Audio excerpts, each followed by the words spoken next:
नमस्कार दोस्तों, नवभारत टाइम्स में आप सबका बहुत बहुत स्वागत है। और आज हमारे साथ मौजूद हैं दो जाने माने कलाकार माहिर फंडी और हिमांशु सोनी। बहुत बहुत स्वागत है आपका। धन्यवाद। धन्यवाद जी, धन्यवाद।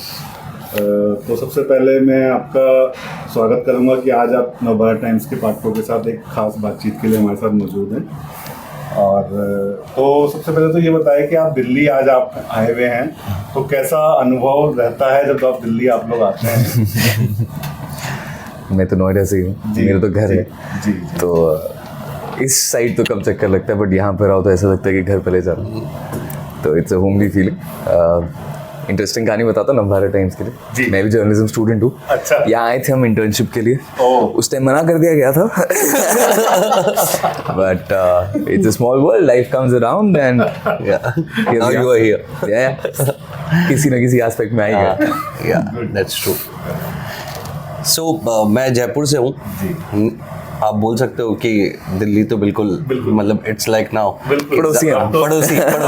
यस, अब तो वो एक्सप्रेसवे की वजह से बहुत डिस्टेंस भी मतलब आई थिंक आपका 2 घंटे में कवर हो जाता है। तो जब भी कभी मैं दिल्ली आता हूँ तो बचपन की बहुत सारी यादें यहाँ से जुड़ी हुई हैं। बहुत सारे फ्रेंड्स मेरे यहाँ से बिलोंग करते हैं, और जब भी आते हैं तो जब भी जिस रास्ते से निकलते हैं, ऐसा कहते हैं कि जब आप किसी जगह से निकल रहे होते हो और वहाँ की यादें ताज़ा हो जाए तो कहीं ना कहीं आपका कनेक्शन रहा है।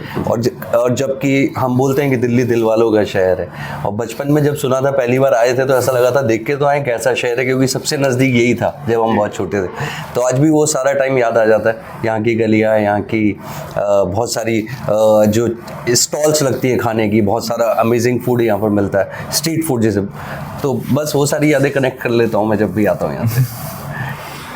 तो आप एक माइथोलॉजिकल शो में अभी दोनों जुड़े हुए हैं। जी। तो मैं ये जानना चाहता हूँ कि मतलब जब एक सामान्य डेली सोप आप कर रहे होते हैं और कोई भी माइथोलॉजिकल शो होता है जिसमें आप मतलब भगवान या इस टाइप के रोल कर रहे होते हैं, तो मतलब कैसी फीलिंग आती होगी जो शूट करते हुए और सेट पे?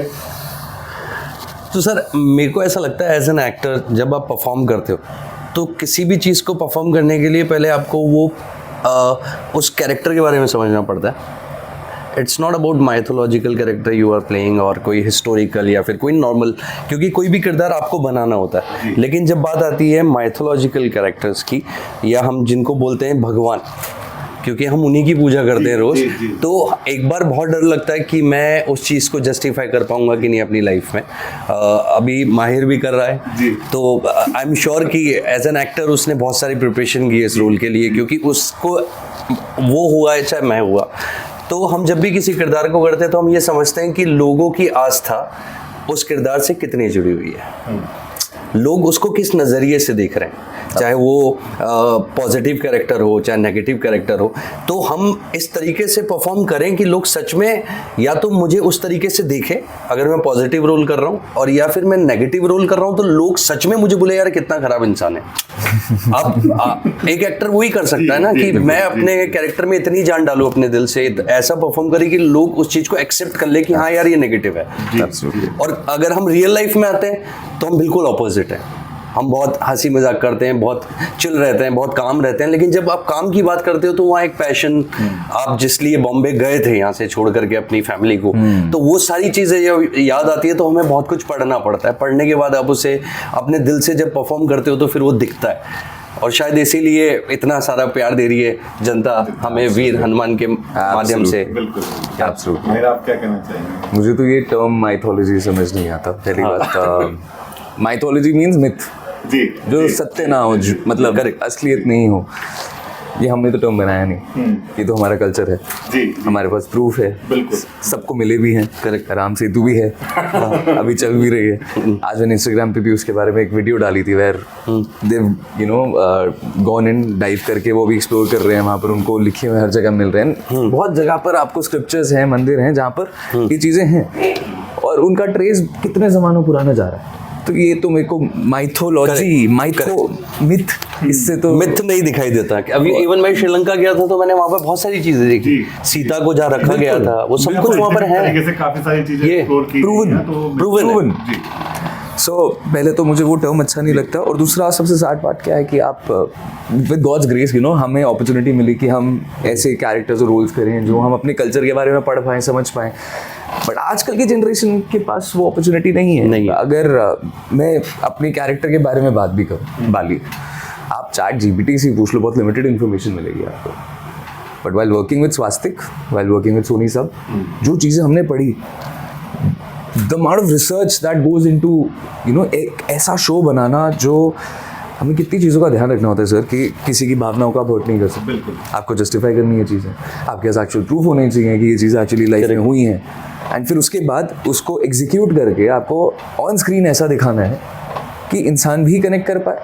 वो इंसान जो आज एक सीनियर एज पे है, तो वो एक बच्चा जिसके लिए फर्स्ट टाइम है कि वो कुछ ऐसे एक्सपीरियंस कर रहा है, तो वो रिलेटेबिलिटी जो है आपको जो अकाउंट करनी है, वो सबसे ज़्यादा मुश्किल टास्क है। मैं आपको बताऊंगा सर, आप समझ लेंगे, क्योंकि आप इंस्टाग्राम और रीलों के ज़माने में पैदा नहीं हुए। आपका अटेंशन स्पैन अलग है, आपके समझने की कैपेबिलिटी अलग है। पर जो आज का छोटा बच्चा है ना, उसको समझाने के लिए तरीका कुछ नया ही बनाना पड़ेगा, नहीं तो वो नहीं देखना।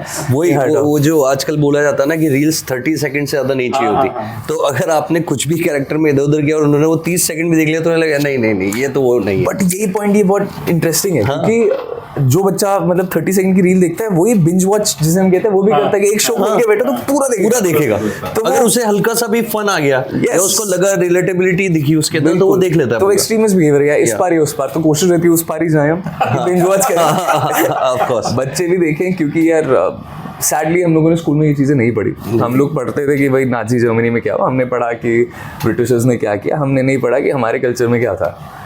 तो जिसने बनाया नहीं बनाया वो अलग बात है, but I believe that we are doing something towards our culture. हम this is our way of giving back.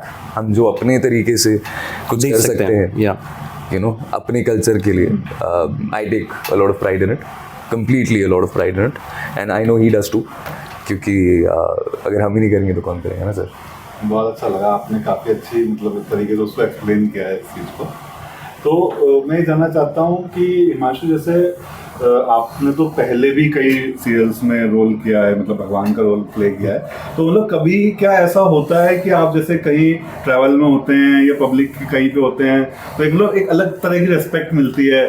Sir definitely, जब आप, मेरे को ऐसा लगता है आप भगवान के रोल करो चाहे ना करो, बट आपको रिस्पेक्ट देने के तरीके बदल जाते हैं। अगर आप नॉर्मल सोशल शोज भी करते हो, अगर एक किरदार से आपकी जो ऑडियंस है उसने आपको प्यार किया है, तो आपको पहचान ही लेती है।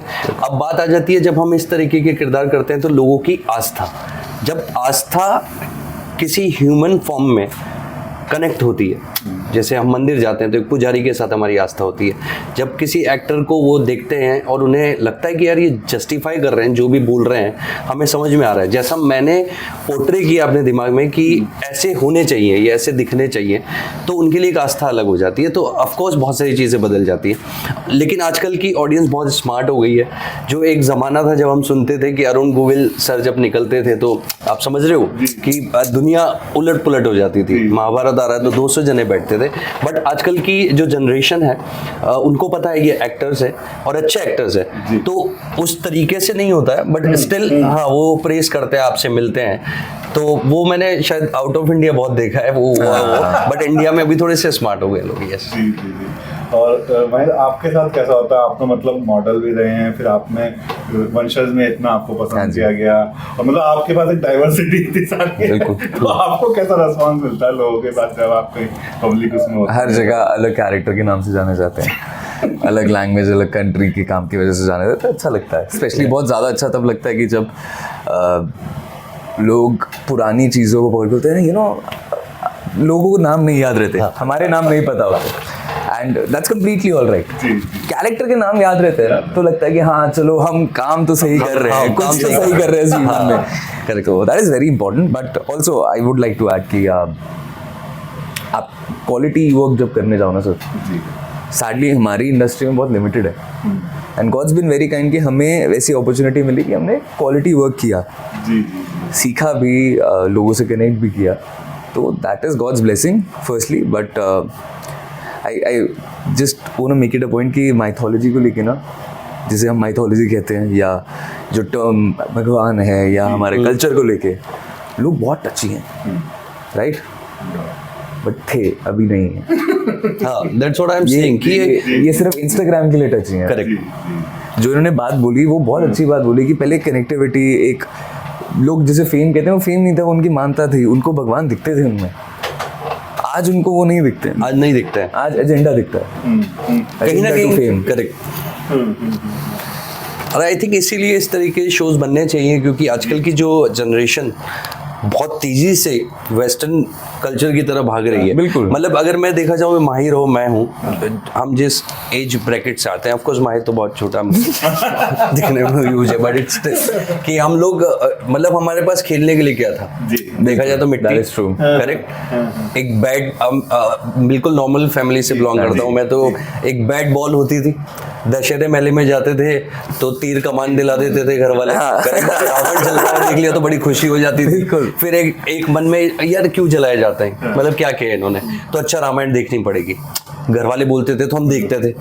फिर सुबह उठ करके, आज भी चाहे नॉर्थ वालों का मुझे पता है क्योंकि मैं वहाँ पर ही पला हूँ, बड़ा हूँ, हम रोज सुबह अपने माँ बाप के चरण स्पर्श करते हैं। क्यों करते हैं? क्योंकि बोला जाता है कि भगवान पहला इस तरह कर दिया जाए तो माँ बाप को, दूसरा भगवान को, फिर टीचर को, तो वो हम उस सोसाइटी से बिलोंग करते हैं। तो कहीं ना कहीं जब इनके संस्कार जब बच्चों में जाते हैं तो उन्हें इसी तरीके की चीज़ें मिलती है कि आप एक शोज देख के, एक शोज के माध्यम से, किसी भी शो के माध्यम से आप उस चीज़ को समझते हो। उस समय जैसे ओम नमः शिवाय आता था जब मैं बहुत छोटा था, हनुमान जी के ऊपर भी शोज आते थे, रामायण आती थी, महाभारत आते थे, तो हमें बड़ा मतलब ऐसा लगता था कि क्या हो रहा है और क्यों हो रहा है, हमें समझ में आता था और हम उस बारे में बातें भी करते थे कि अच्छा ऐसा हुआ। बट आजकल कल्चर बिल्कुल डिफरेंट हो गया।